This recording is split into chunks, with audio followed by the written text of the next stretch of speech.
I'd like to call the Jackson County Board of Commissioners Board meeting for February 21st, 2002 to order. Invocation led by Commissioner Carl Rice, Jr.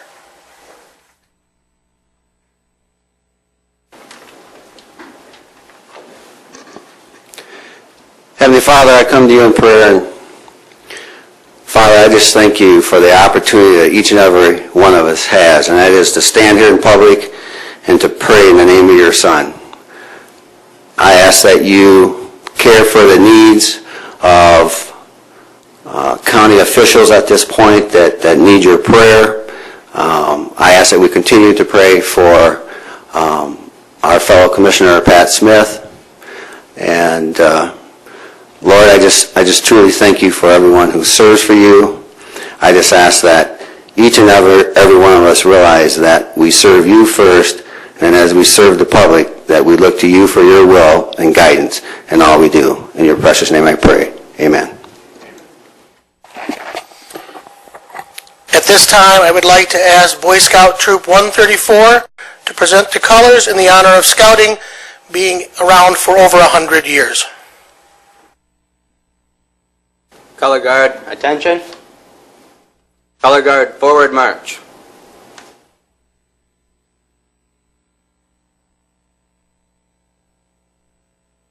Color Guard, halt. Color Guard, post the colors. Rice.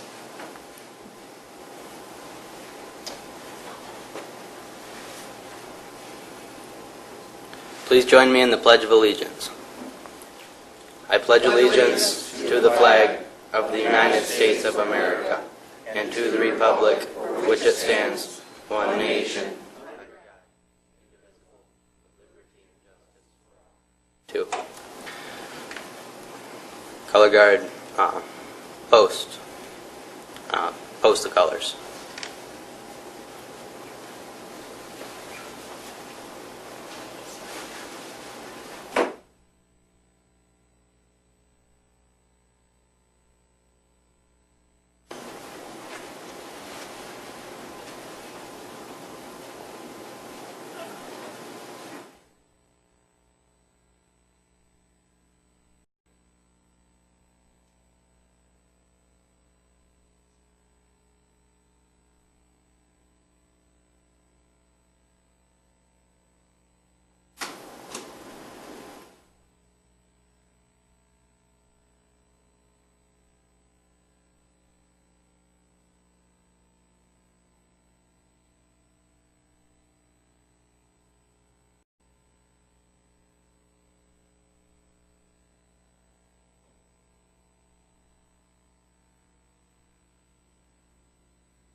Color Guard, forward march.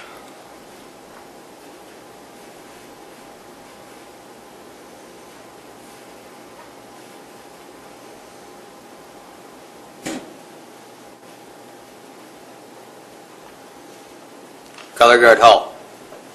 About, face. Color Guard, at ease.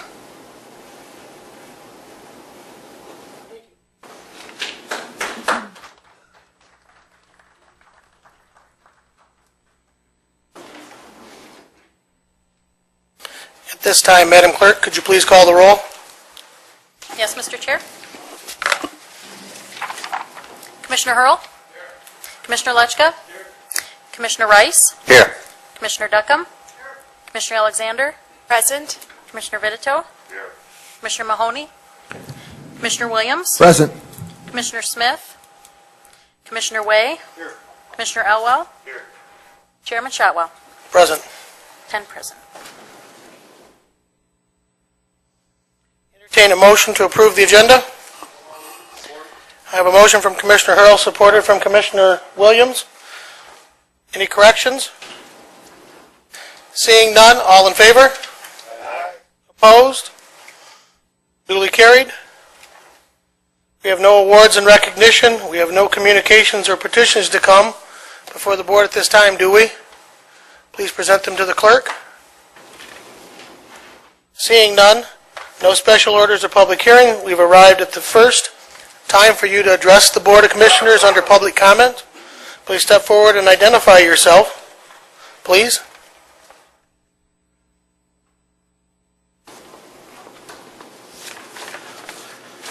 John Calhoun, Treasurer of Columbia Township, President of Clark Lake. I'm addressing the board tonight in a couple of issues that are weighing very heavily on our township and the surrounding townships. The Board of Public Works will be considering 2 bond refunding opportunities that we have. It's prior to the call of the bond, you can refund, and the county has received copies, I believe, by now of not only the Lake Columbia but the Vineyard Lake bond refunding. The net result of that is about a $1.8 million savings overall. My concern is this.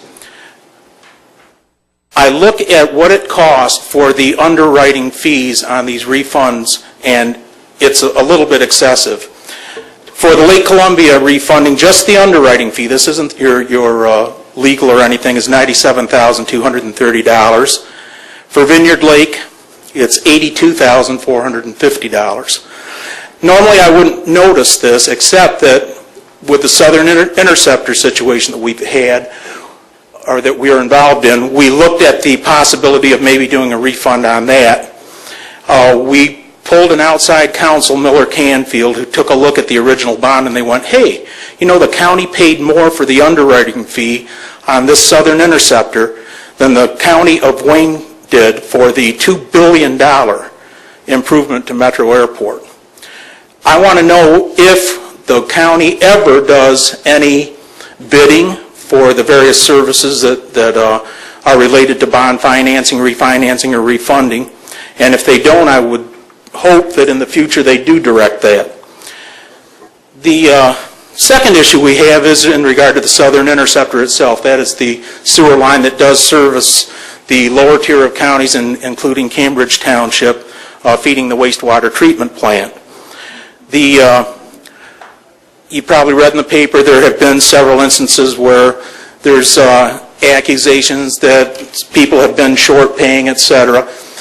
What that has led to is a fight in the paper where I'm going to take you to court, etc. We want to not even consider that if possible.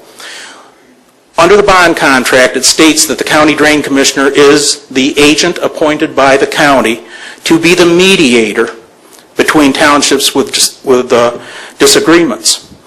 I spent an hour and 40 minutes on the phone on Thursday with Jeff Snyder reviewing that and imploring him to mediate, to call a meeting, to get the townships together and work something out. If nothing is done, and that debt is dropped down Columbia, Liberty, and Hanover Townships, which has been the implication so far from Leone Township, the quarterly sewer bill will go from $102 per month to $246 per month per residential user. Now that is an increase from the original $72 per month when the system was put in. So you can understand, being an election year and everything else, that it would be sayonara for most of the boards, number one. Number two, the county and Leone Township are the main signers of that Southern Interceptor contract. We are more than willing, Liberty, Hanover, and Columbia, to mediate and reach some sort of agreement, but not to take the full liability for an interceptor. So I would ask that the county, through perhaps Mike as the county administrator or something, provide a mediator so we can get this problem put to rest. Thank you very much.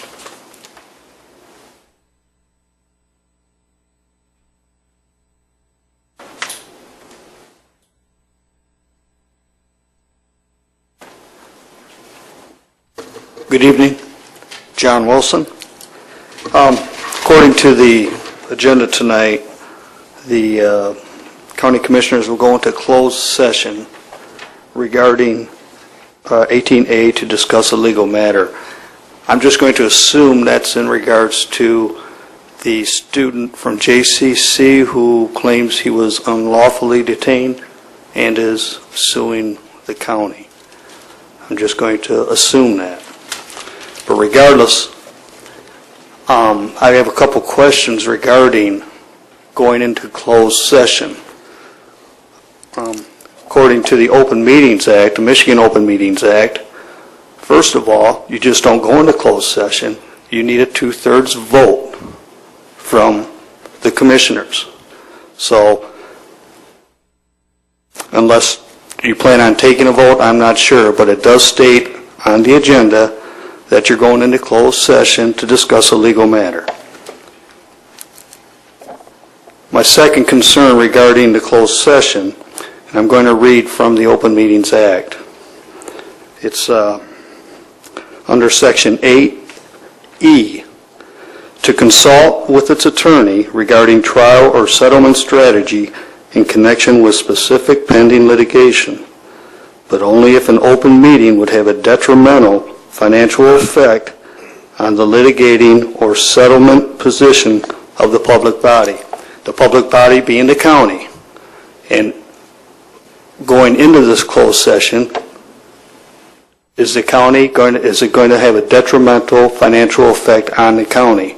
So will that be discussed amongst the commissioners before you do vote whether or not to go in the closed session, if you vote at all? Okay, thank you very much.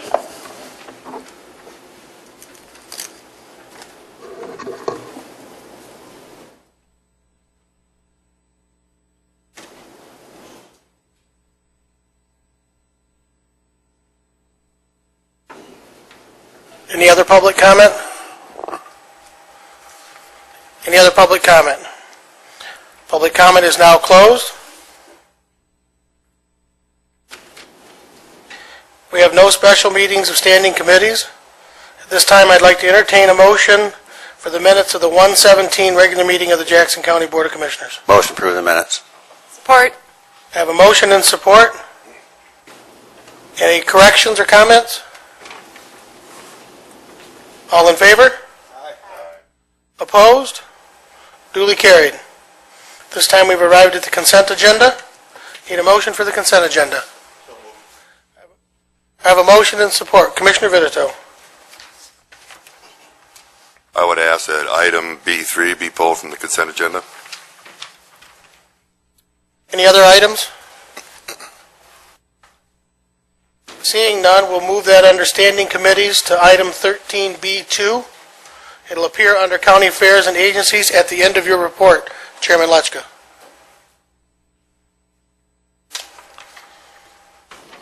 Any other items or corrections from the consent agenda? Let's use our electronic devices to vote, please.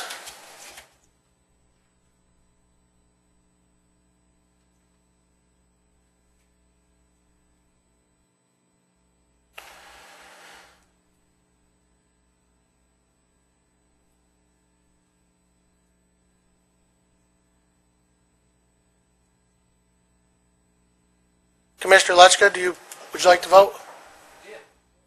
Thank you. 10-0. That's right.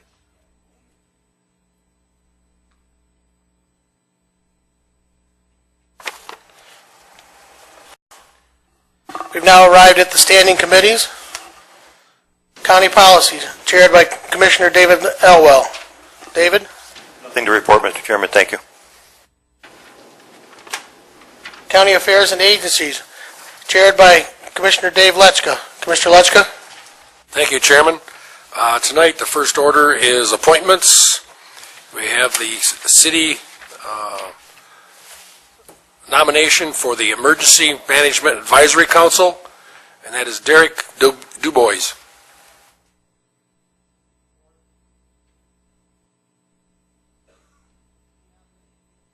Any nominations from the floor? Seeing none, all in favor? Aye. Opposed? Duly carried. Next is one public member to the Department on Aging Advisory Council. The committee nominates Jack Bentley. We have a motion support. Any nominations from the floor? All in favor? Aye. Commissioner Letzka.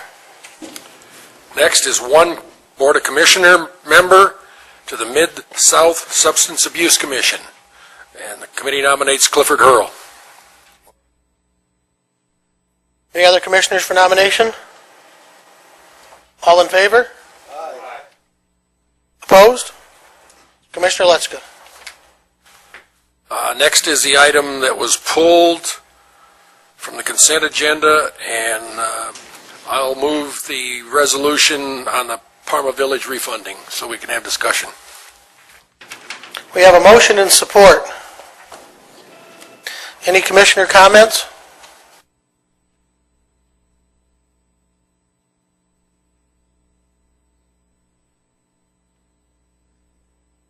Administrator Overton. Thank you. This afternoon, about 5, I received a call from Jim White. He represents, he's Parma on this and the Drain Commissioner. He, as I understand, is currently driving down here. He should be here momentarily, frankly. He wants to make some changes to this in light of some extenuating circumstances beyond his control that came up over the weekend that you're aware of. Basically, he needs to add a couple signers to the resolution, is how I understand it. So at this time, I'd like to entertain a motion to postpone till the end of the meeting, please, when we come out of closed session. I have a motion and support to postpone to the end of the meeting, this item. All in favor? Aye. Opposed? Duly carried. No other items, Chairman.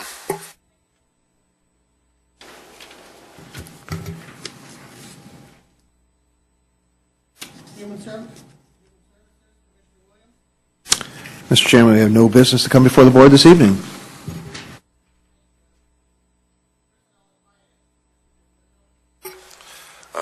No further business this evening, Mr. Chair.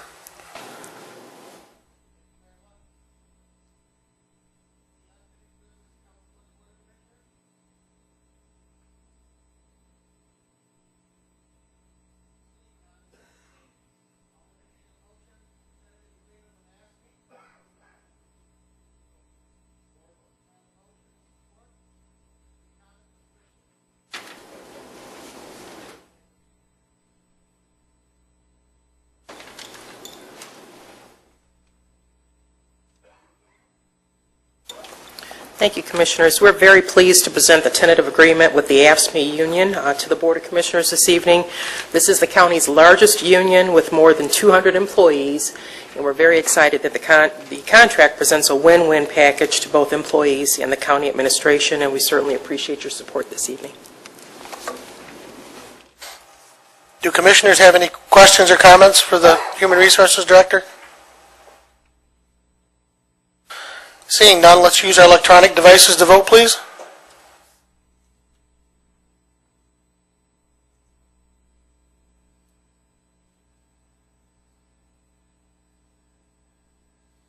Passes 10-0. I want to thank you for all your hard work on this and coming back with these in a timely manner. It's been great working with you. Thank you.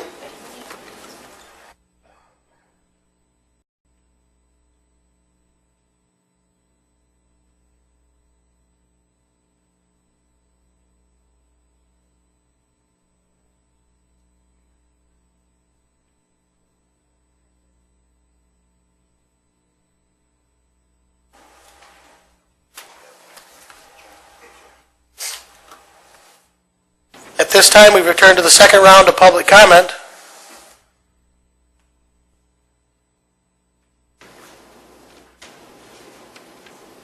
Okay. Seeing none, any commissioner comments? Commissioner Rice, excuse me. That's enough of it, though. I'm not sure if this is appropriate. John Calhoun, the Treasurer of Columbia, is there a way that we can get a copy of the statement that you read earlier underneath the public comment? Is that something we can ask for? It's been video recorded. It does appear in our public comment, sir. I understand that. I was just wondering if we could get a hard copy for obvious reasons.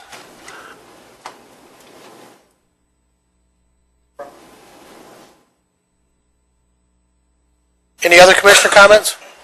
Commissioner Lechka. I guess I'd like a tentative show of hands for commissioners that would like to participate in Rural Education Days. It's the day of our next board meeting, March 20th. There's two sessions. One starts at 8 o'clock in the morning, and I don't remember when the second one starts, but it ends about 1:45. We just need some commissioners that aren't intimidated by third graders to lead them around the fairgrounds to the different stations they have. Thank you. I got 3, 4, 5. Thank you. 6. Thank you. Any other commissioners? At this time, I'd like to turn the meeting over to the Deputy Administrator, Adam Brown, to present us with our board retreat.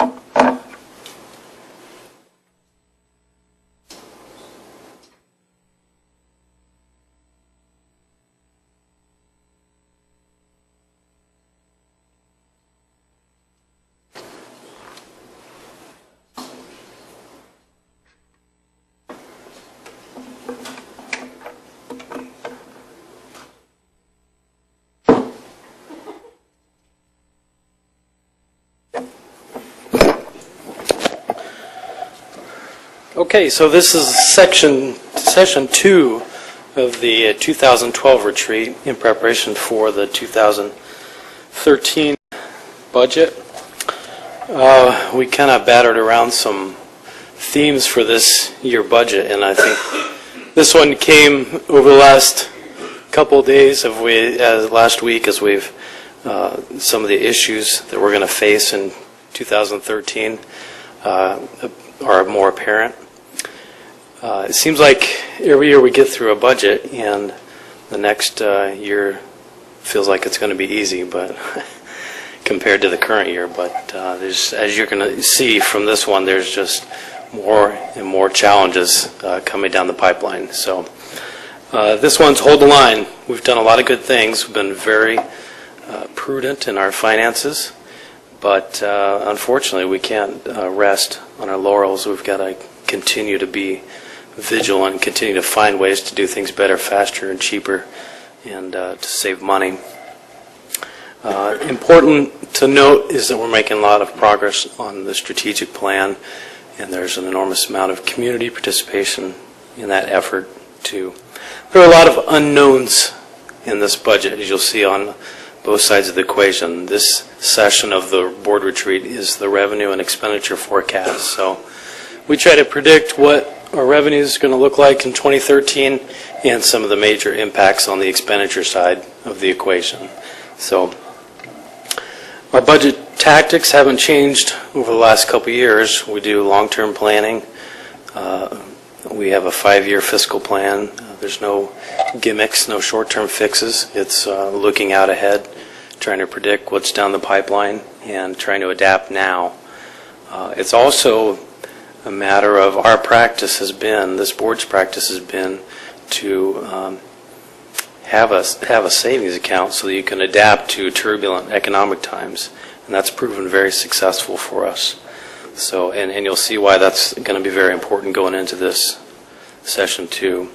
We do exercise conservative estimates of revenues and always a focus on reducing expenditures in our budget. And lastly, our budgeting process is very participative.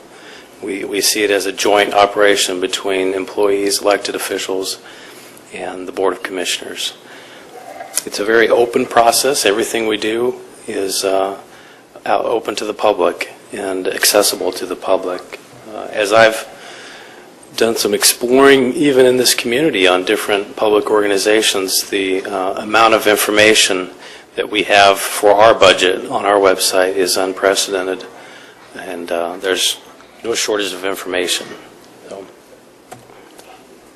So let's start with the revenue forecast, and this really, being the board retreat process, this should be an iterative session, so feel free to ask questions as we're going along, and as well as at the end. So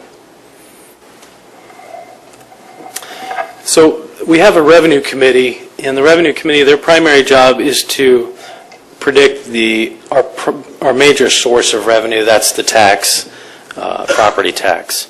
So the revenue committee this year was myself, Administrator Overton, the finance officer Gerard, the treasurer's office Karen Kaufman and Diane Donaldson, the Register of Deeds office Mindy Riley and Mona Webb, and Joanna Legal from the Equalization Department. We meet a number of times, and all these individuals gather data for us to be able to make these predictions. So we'll see a lot of data here at first. This is the goal of this group is to predict this largest source of our revenue, being the property taxes, this half of our revenue stream. We have a number of indicators, some of which have changed over the years, but are somewhat constant. And we'll go through each one of them. So starting with foreclosures, we see a trend down in this past year, but we always want to caution you too about this particular trend, because there's a lot of things in terms of government intervention that may impact that may artificially reduce the numbers year to year. For better or for worse, it's not really ours to say, but these are the actual numbers, and there is a trend there. What is becoming apparent is that there's fewer and fewer homeowners that are having trouble with their mortgages. The number is reducing each year. So there's somewhat of a shift in your tax base. You can see the greatest proportion of it is the residential property tax, but that is going down as a percentage of the whole, not by a lot, but this is a significant when you're talking about the big numbers there, 66.38% to 65.46%, so almost a full percentage point lower. It's going up in terms of personal property tax and agriculture. This is important because on the personal property tax side, that's where there's questions at the state level of eliminating that tax. So these are the trends. When you take each one of those categories, what the trends look like. Our agriculture growing as a percentage of the whole, and in its valuation, we're going actually into positive growth in agriculture in 2012. Again, the 2012 equalized value are going to be what your 2013 revenues will be based on. So the others, relatively stagnant growth. You can see some dips in the commercial, and I don't have an explanation for why that is. So we look at housing as an indicator for what's going to happen with property taxes, and there's actually some good indicators here. This bottom one here, the rental vacancy rate, we have a number of property owners, larger property owners, and we call and say, what's your vacancy rate? And some of them this year were at 0% vacancy. That's a good sign. It also means that some of those folks who had their homes foreclosed on have probably moved into the rental market, so you can see a shift there. But there's a second year of sustained home sales here also, which is also a good indicator. When you look at percentage of good sales versus bad sales, up here. That's a little bit increased from last year, but I'm encouraged by the number of sales here, the 1,500 number. The inflation, deflation, the consumer price index, this is, as you'll see in a minute, one of our main indicators, probably one of the most important ones we have. So in 2011, you can see some sustained growth over the past 3 years. And what this translates to is at the state level is the inflation rate multiplier, the IRM. And you can see this dark line here is the CPI growth. And a very small shift in the CPI growth has a big impact on the inflation rate multiplier. So this number here I'm asking you to remember for a little bit, the 1.027%, because what that's going to correlate to is a 2.7% onto the taxable value for properties that are not the same, where their taxable value is not the same as the state equalized value. So that 2.7% is a very important number this year. Let me explain just briefly. I'm sure you guys have been doing this a number of years, so you probably understand this, but just for the general public, this is how the inflation rate multiplier impacts the property value and the taxable value. So this example you see up here, there's two separate homes. One where the taxable value is under the state equalized value. The second one where the taxable value is equal to the state equalized value. So in example one, this TV under SEV, the state equalized value is $120,000. The taxable value is $100,000. So in the market, residential market, let's say it goes down by 4%. So that 4% is applied. Because the taxable value is not equal to the state equalized value, they also apply the inflation rate multiplier to the positive. So the new taxable value is $98,592. You contrast that with the other example where the taxable value is equal to the state equalized value. You would apply the market adjustment of minus 4%, but you do not apply the inflation rate multiplier to that property.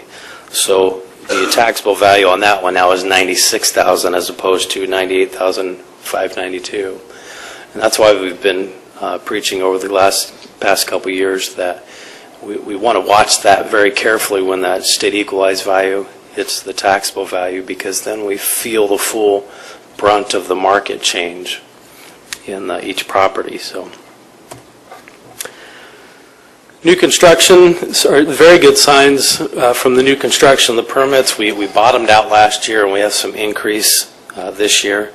What's also encouraging too is a lot of renovations. These are kitchen renovations, pole barns, garage, stuff like that.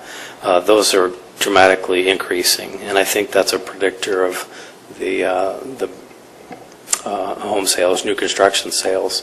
So good news there. This is a slide I always like to put before you to remind you that there's a lot of giveaways in our budget. That is taxes that we don't collect because you recognize the value in a DDA, LDFA, or a tax increment financing, a rent zone, things like that. We've foregone that revenue. In this case, in 2011, we forewent $1.2 million in tax expenditures. Population, as we know from the recent census, we gained a little bit, relatively stagnant. The secondary indicator tells us a lot, though, when it comes to what we ought to be thinking about in terms of service delivery, because the second indicator is in school enrollment, where we're seeing that's gone down each year by about 1.6%. So if you have a flat population and your school-age population is going down, that means your population in general is graying, it's getting older, and that has implications for the services that we provide. Again, more positive news in terms of business startups. These are doing business permits done at the clerk's office. Those were up 6% from 10 to 11. very positive news after 4 or 5 years of decrease. Unemployment, we've all watched each month. Very good news. I believe this number was from December, so there's a little bit update. I think it's risen a little bit up from that in January, but again, more positive news though in terms of unemployment. Again, a little bit better news in terms of the delinquency rate for real property taxes. That this number here has gone down, so that's a good sign too. So summing up all the primary indicators, we've got caution lights on the foreclosures and the home sales, green lights on the inflation, the consumer price index, and the inflation rate multiplier. Green light on new construction, not to the level where it was 4 or 5 years ago, but improved and going in the right direction. And then caution lights on the tax captures and the population. There, notice there's no red lights this year. So again, we're not saying that it's like it was 5 or 6 years ago, but these are all positive trends. So, and then the secondary indicators, the school enrollment is an indicator for the overall population. Green lights on business startups and unemployment, and yellow light on the delinquency rate. So in summary, the market conditions, we've got unprecedented period of contraction that's troughed and making the turn. We expect to have continued property loss through 2013, but these are all positive signs for recovery, and on the national level too, we've seen some positive signs for recovery.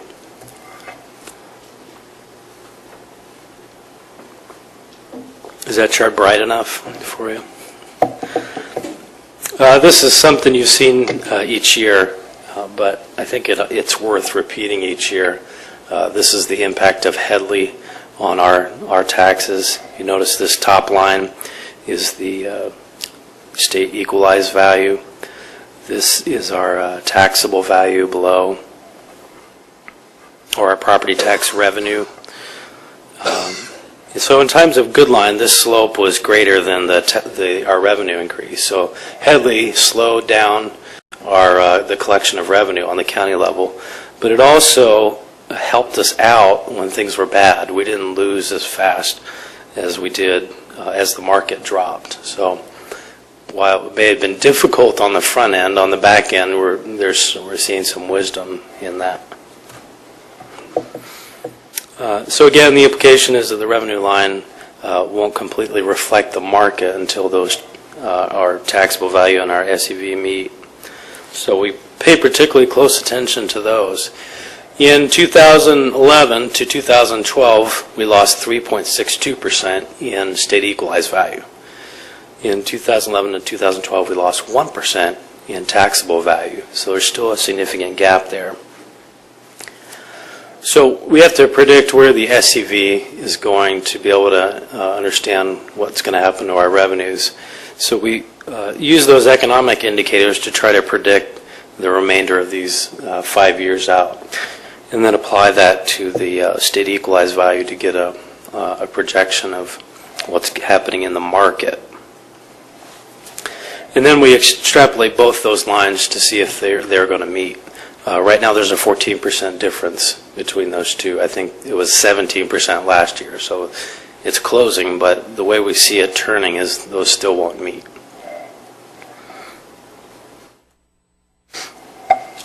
So what we're looking at is a minus 5%. Let me tell you how we got there. I asked you to remember a couple things before. The 2.7% inflation rate multiplier. And then the other one is the 4.58% loss in market value. So if you strictly take that 4.58% and then minus the 2.8%, actually let me jump back to it, because I think it was 3.58%. Yep. 3.46% loss in market value. and then you subtract that 2.7%, you're left with a minus 0.76%. Because of all the indicators are going in the positive direction, we rounded that up to minus 1.5%, and that's where we are coming down with our recommendation. What that equates to is about a $100,000 loss in tax revenue for 2013. If you can remember back the last couple of years, last year it was about $200,000 loss. The year before that it was about $400,000 loss. So we're looking at taking some this year, but by next year we think it'll be a positive gain, or at least a break even. So.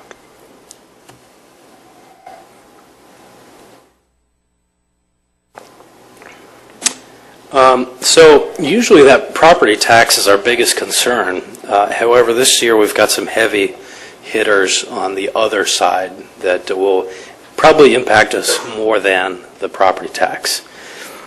No change in court fees, intergovernmental revenue, any that we're concerned about at least.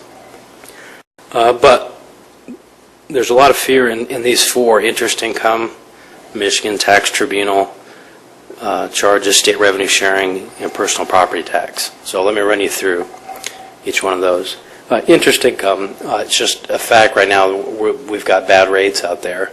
There's not a whole lot of places you can go for the type of earnings that we were seeing a couple years ago. So we're expecting a loss in interest income of about $200,000 next year.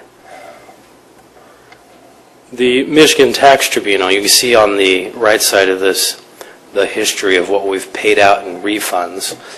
These are for properties where they've challenged the value of the assessment, and we've end up refunding because they're not finished the year that they're done, so we end up refunding it.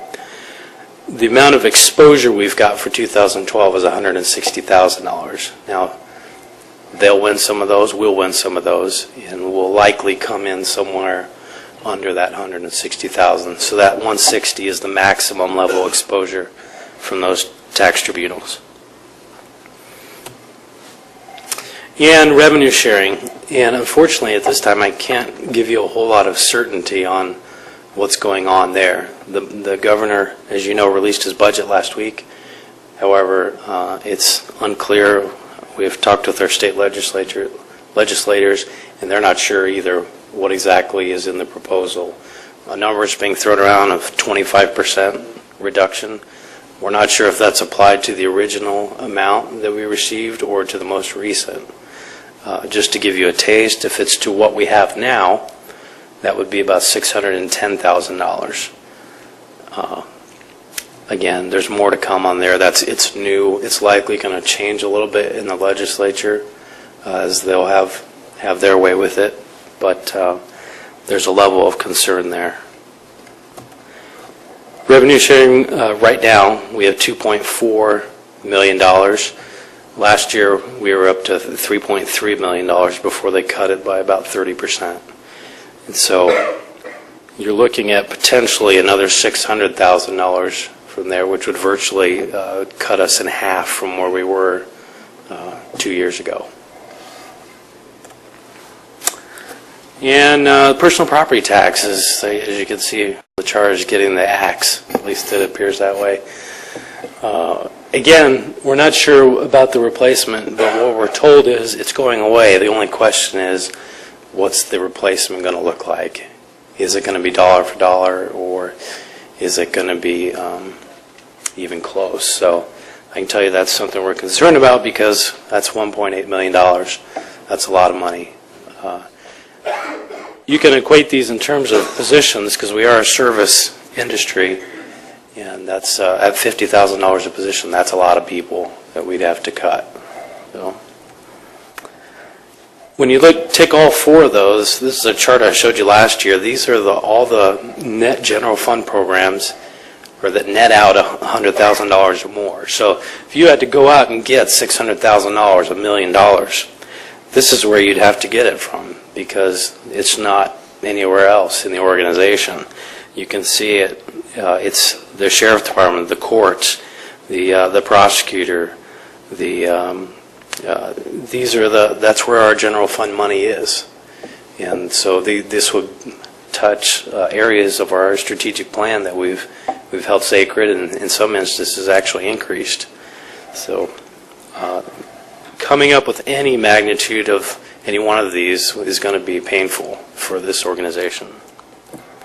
So again, here I'm throwing out kind of a worst case scenario on this maximum, but you look at each one of these, I took a 10% loss on personal property tax. You're looking at any combination of the maximum exposure there is $1.1 million. At minimum, we're probably looking at $280,000 because of the interest income, and I threw in about half of those tax tribunals, so which is probably a little bit generous. Any questions on the revenue side before we move on to the expenditures?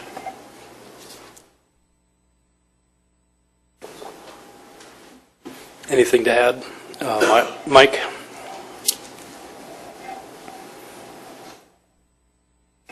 No, I was just asking if you had anything to add to that. Okay. Okay, so let me jump in the expenditure side. We still need to make some adjustments to our base budget. The base budget last year, $42.1 million. You made some compensation changes at the end of the year for 2012 that we need to add in there. But it's probably immaterial when we look at the bigger picture in this. So we're going to start at the $42.1 million. Our rainy day fund is around $3.7 million right now. The $2.29 million, that's the amount over your 24% goal of fund balance. So in total, we have about $13 million in the fund balance. You have a goal of having 24% of the prior year's expenditures undesignated, unreserved. So the amount that's over and above that goal is $2.29 million. The budget stabilization fund is about $1.5 million. So you put those two together and you have $3.7 million that we've used for the rainy day. And you're going to see in the next couple slides why that's been a very wise decision to have, because we've got some major challenges ahead of us to address. And that money set aside will allow us to provide continuity in services while we structurally adjust to these changes. This is the fund balance we had after we approved last year's budget, where we show us coming down under that 24% threshold. And the nice thing about having that $3 million plus is it gives us some flexibility in front loading or back loading it. So we use that fund balance again to provide continuity of service, transition through difficult times. What rating agencies want to see is that you have a policy and you stick to it. And as we know from our upgrade 2 years ago, the fund balance is a sign of fiscal stability. So 4 main exposures this year on the expenditure side of the equation: OPEB, pension costs, compensation, and health care. Other post-employment benefits. These are promises that previous boards have made to employees, some retired, some active employees, for benefits that are outside of their defined benefit program. Primarily, we're talking about retiree health insurance. That's the primary OPEB. Okay. We know that we've had this, I believe it's $63 million OPEB actuarially determined amount out there. Well, now it's going to hit us. We're at that point. We've had a study done back in 1998 that said if you put this amount away every year, then you should be fine and you shouldn't be in trouble. Okay? Well, we did that. We followed that study. However, the market tanked in 2008 and we lost a lot of value. Now that's catching up with us. So we see it by the middle of 2013, that pool is going to be out and we're going to have to come up with $830,000. That's a huge hit. and it doesn't get any prettier after that. It's going to get, that number is going to grow after that. Good news is we've got a little bit of money to offset that in 2013 with the ERP funds. That's the Early Retirees Program from the federal government that they tried to incentivize organizations for providing retiree health care costs, I guess, so they didn't have to. So that was a nice gift while it lasted. It's all spent out. The federal government gave it all away. We were fortunate enough to get about $258,000 directly in our hands. We actually got more than that, but we had to pay somebody to do the math behind it to be able to get it. So we're looking at a net coming up with $570,000 for 2013 to make that obligation. There's a number of things you can do to change that number, and I think all options are going to be on the table, whether that's changing the benefit, whether that's financing it, and also cutting current expenses to allow the capacity to pay that bill. So I think over the next month, Mike and I and Gerard are going to have to come up with a solution for you to address those things. Not just a short-term solution, but a long-term solution for that. Next one, pension costs. This one is, we don't have good numbers for you to predict yet. Last year hit us by a little bit of surprise, but it was educational too, because we began to understand how it's going to affect us. Last year we took about a $400,000 increase. We think we should probably start to see a benefit from that switch to the defined contribution plan by 2013. We did one of the unions asked us to do some projections on that, so we threw together some projections. And this is just one of the forecast models that we did. You can see the yellow part there is what our current defined contribution costs are, a very small percentage of our total pension costs. The blue area is the DB costs. So that's a completely closed system now from the county end, and as people exit the DB, they'll be replaced with employees in the DC plan. So we're losing about 15 to 16 employees a year from the DB plan. This model is tied very closely to that. It predicts about 14 to 15 people leaving each year, and it shows you that we should, when you net out the difference, even if the contribution rates increase dramatically, we should see some significant savings over the long haul. So a very wise decision, the board made several years ago to move in that direction, and I'm hoping that we'll start to see some benefit from that. So, okay, and compensation. You've passed now, I think, 3 to 4 contracts now with varying compensation changes, 1% to 2%, somewhere in between there, depending on which way they elected to go. We budgeted in 1% for 12 and 1 for 14.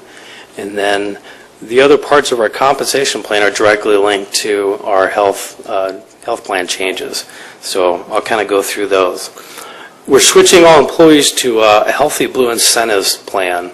This requires some employee responsibility that they have to do a physical, they have to meet certain guidelines, they have to identify their own personal health challenges with a provider, and then do something, demonstrate that they're doing something to address those issues.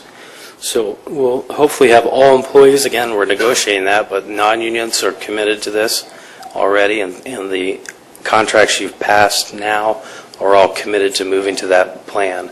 We're hoping also that we realize some administrative cost savings by getting everybody on the same plan. Right now, we have currently over 200 combinations of health benefit between dental, vision, tiered programs.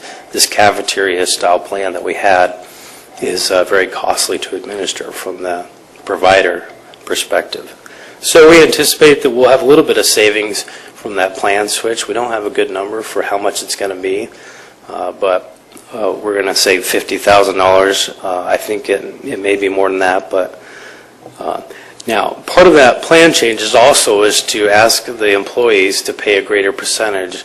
That came down from the state requiring organizations to do 20% or to participate in the hard cap.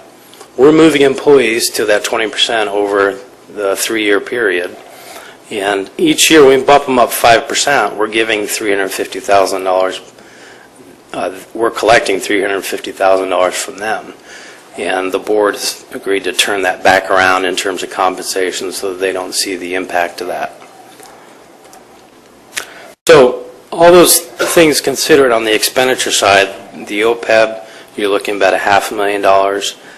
Wages, the $400,000, but then offset by the premium share in contributions and the plan changes.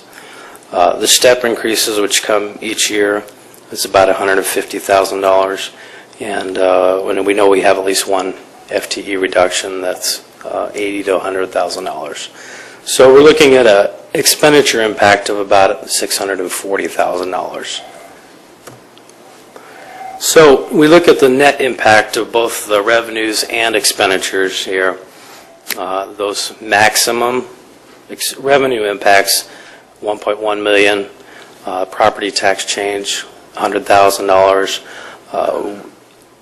We had planned to use about $500,000 of fund balance, and I bumped that up a little bit. Again, these are just projections. And then on the expenditure side, we've got that $640,000. That leaves us a target of about $500,000, which is what we've planned in each year of the 5-year plan, about that $500,000. So that's a doable number in my mind for our department heads to work with. But again, between Gerard and Mike and I, we're going to have to massage these numbers over the next couple weeks before we come back to you in the 3rd session of the retreat to give you a good proposal that we're comfortable taking to department heads to come up with. So we're looking at about $500,000 in cuts for us to come up with. But bigger and more germane to this conversation is that long-term issue with OPEB that we've got to come up with a solution for. So, legislative recommendations. We looked at some pretty scary numbers in terms of personal property tax, revenue sharing cuts, Michigan tax tribunals. Again, those Michigan tax tribunal cases, that doesn't just hit you one year because it's compounded every year. That resets the taxable value on a property. So you'll see it again and again each year, that loss. So there's a couple issues that I would recommend you take a position on with respect to a legislative agenda. Opposition to the elimination of personal property tax without a dollar-for-dollar replacement. The option of either one of these is cutting staff. When you look at the sum of all these things, you're talking about 30 to 40 staff positions to eliminate to come up with that. So you can see that all these things imposed by the state are pretty painful exercise. Okay, second bullet, no additional hits to revenue sharing. We've already taken a hit of about $860,000 from last year. We absorbed that into this year's budget. And when you take any combination of those two things, looking at where our general fund money is, it's going to have a dramatic impact on our ability to fund public safety, because that's where our general fund money is, in the Sheriff's Department or the courts. So those are the legislative items I recommend that you take up, and we'll talk about those again in the 3rd session of the retreat. Again, if you need to come up with money, this is the parts of the organization that you're going to have to get it from. Not a lot of wiggle room there. So that wraps up the revenue and expenditures part of the retreat. The final session is March 9th at your work session. And what we do is try to marry together this revenue and expenditure forecast with the strategic plan and come up with a target for you. And we hope that you would approve That way we can take it back to our department heads, elected officials, and say, this is how much money we need to come up with to prepare a budget for you that meets your objectives. So, ideas, questions, comments, discussion?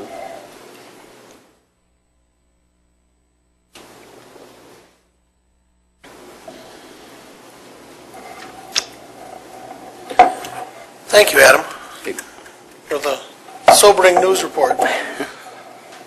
I would hope that the commissioners who have questions also would get with the administration and go over it on an individual basis. Also, to look at all the different solutions that we have to come up with. We knew this wasn't going to be easy 4 years ago when we started this process, and we're just now actually starting to see the light. Any commissioner comments or questions?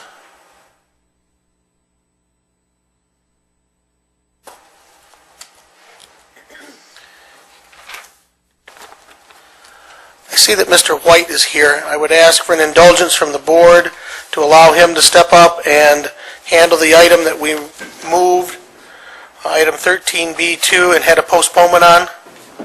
Is everyone all right with that? Mr. White. Thank you. Good evening.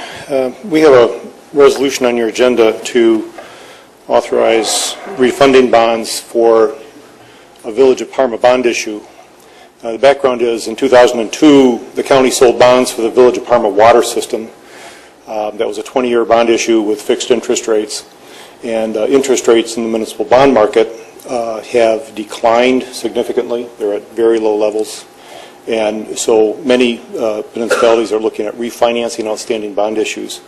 And this resolution is based on refinancing the Series 2002A bonds for the Village of Parma water system.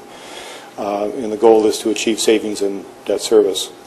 The resolution contemplates that the bonds would be sold on a negotiated sale that would be placed by Leonard and Company Capital Markets.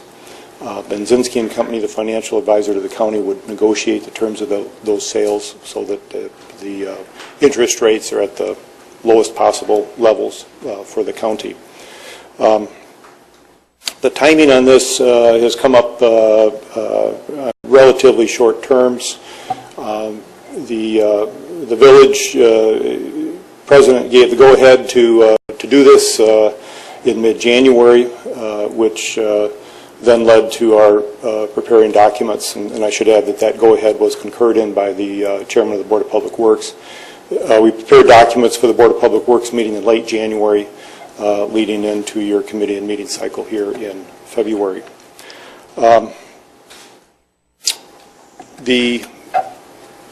The timetable continues to be aggressive in that the idea is to, assuming approval tonight, to have these refunding bonds priced out in the next day or two and actually close and deliver them by March 1, which will enable a 30-day notice to be given to pay the old bond issue off on April 1. So it's moving along. I should add as a side, there are a couple of other outstanding bond issues that are starting through the process for refunding. One's for Lake Columbia and Vineyard Lake. And as currently contemplated, those will come before you next month for consideration. There were a couple of open issues on the bond resolution itself, which did not get resolved until today. And so I've got some modest revisions to the text of the resolution, and I know that's a bit out of order for how you like to do business, but I do have these here. I can go through this with you quickly and be glad to answer any other questions that you might have. I've got a complete set of the resolution with the minor modest revisions incorporated for the clerk to leave with her. Need a motion to receive, please? Motion to receive. Motion and support. All in favor? Aye. Opposed?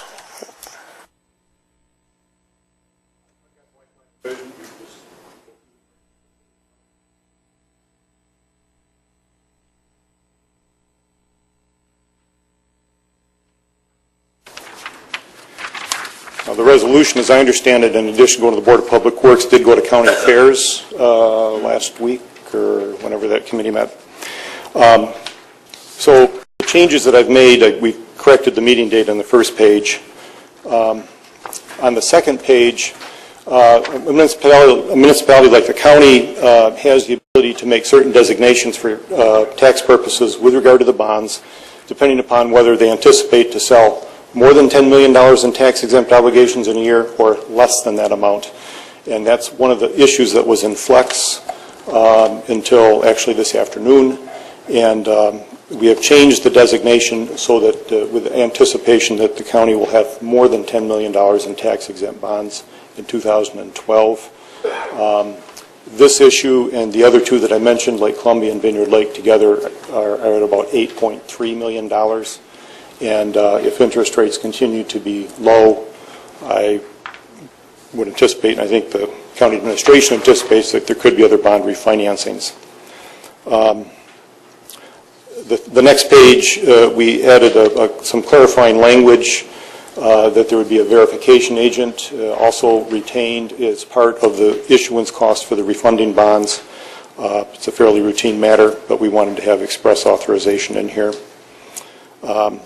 And then the last item that we added is on the next page. We added the new paragraph 22, where with regard to county officials who are authorized to take certain actions with regard to these refunding bonds, we provided backup individuals in the event that any of those designated officials would be absent or disabled and unable to act. And so we provided for that with regard to the chairman of the Board of Public Works, the county administrator, the county treasurer, county clerk, and the chair of the county board of commissioners. So that's kind of a housekeeping thing that would cover unexpected eventualities. It seemed to be appropriate given the tight timetable with this bond issue, to the tight timetable in which it's proposed to proceed from here. So those are the changes to the resolution from that submitted previously. Again, I apologize for walking in here tonight with those changes, but that's what they are. So I'd be glad to answer any questions that you have.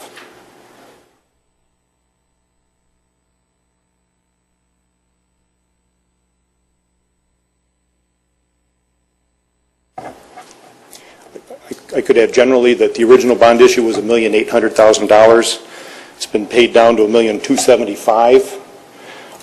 And based on the analysis we had in the refunding, which had assumptions for interest rates, and we won't know what the actual interest rates are until the bonds get priced this week, assuming they get priced this week. The projection was for future savings in the bond, principal and interest of $87,000 over the remaining 10-year term of the bonds. That's after the cost of selling the new bond issue is taken into account. So, and this particular series of bonds is paid from tax increment revenues captured by the Parma Local Development Finance Authority on the industrial park in Parma Sandstone, and that's primarily generated by the Mackey plant out there. So that's the source of revenue for these bonds, and so savings go back to that source of revenue. Questions of Mr. White?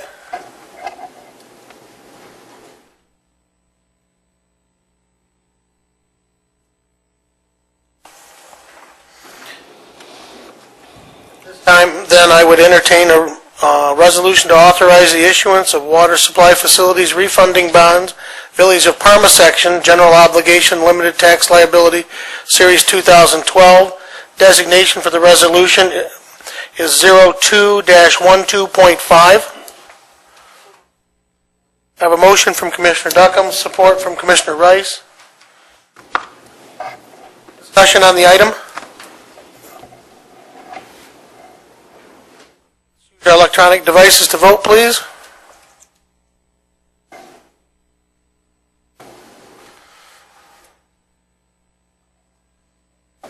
Resolution passes 10-0. Excellent. Thank you, Mr. White. Okay, thank you very much. Yep.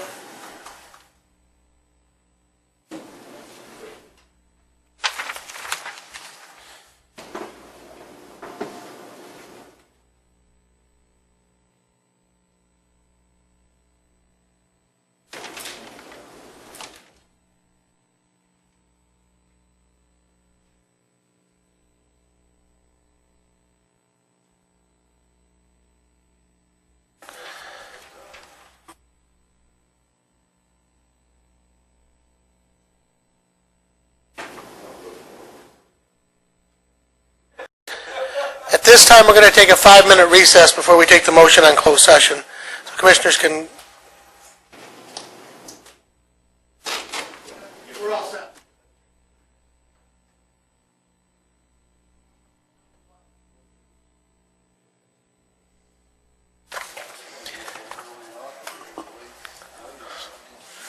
Okay, at this time, I'd like to entertain a motion to go into closed session to discuss a legal matter that is personal and confidential. Support. I have a motion and support.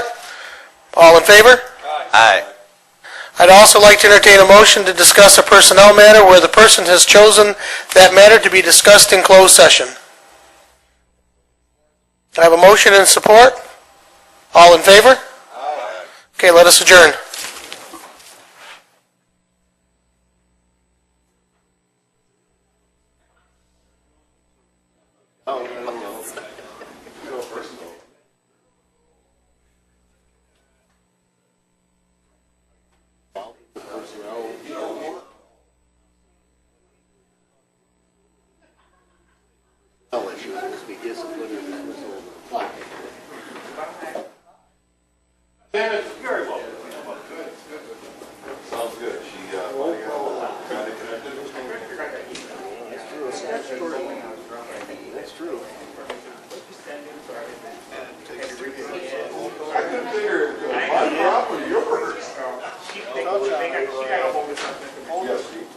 Yes, and it's sold it now. I got an email of all the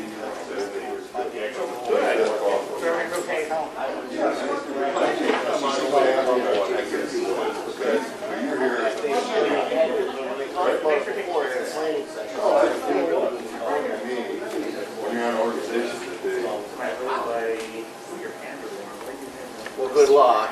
Thank you. Thank you so much. Pleasure meeting you.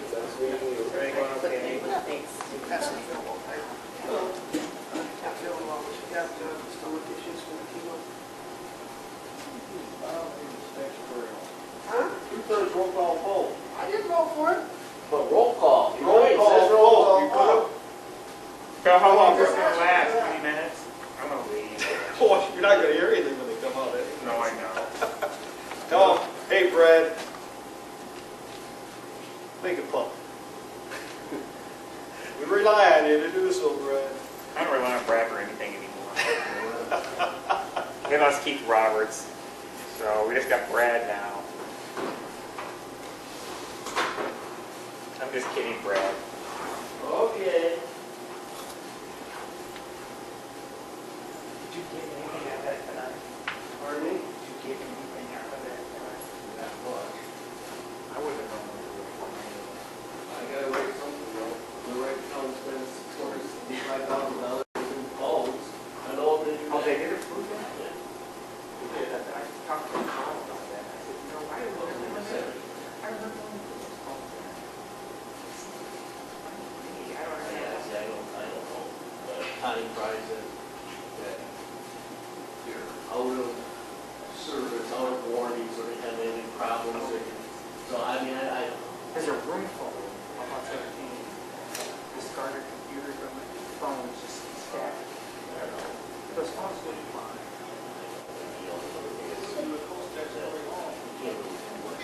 We'll bring this up.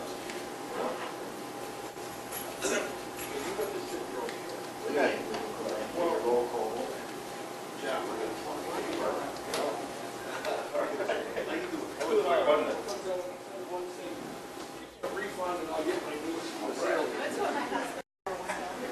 All in favor? Oh, that's not a roll call.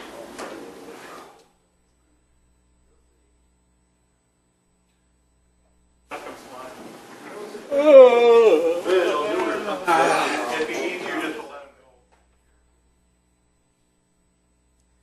This is... Didn't we all go aye? Didn't we all go aye? Aye. Oh, jeez. For the benefits of the minutes, I got yes. would like a roll call vote, please, to go into closed session. Madam Clerk, could you please call the roll? Yes, Mr. Chair. Commissioner Hurl. Commissioner Lechka. Yes. Commissioner Rice. Yes. Commissioner Duckham. Commissioner Alexander? Yes, please. Commissioner Vitito? Yes. Commissioner Williams? Yes.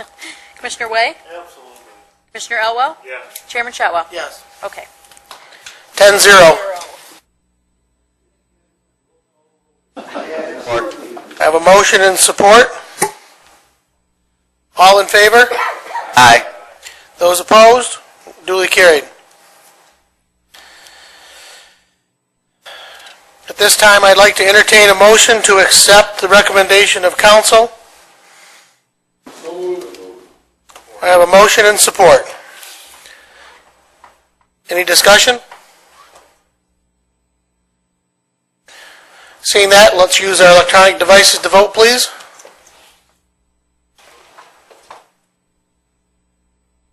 To accept attorney's recommendation? Mhm. Okay, thank you.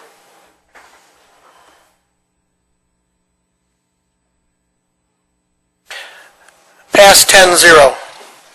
Entertain a motion to adjourn. Support. All in favor? All right.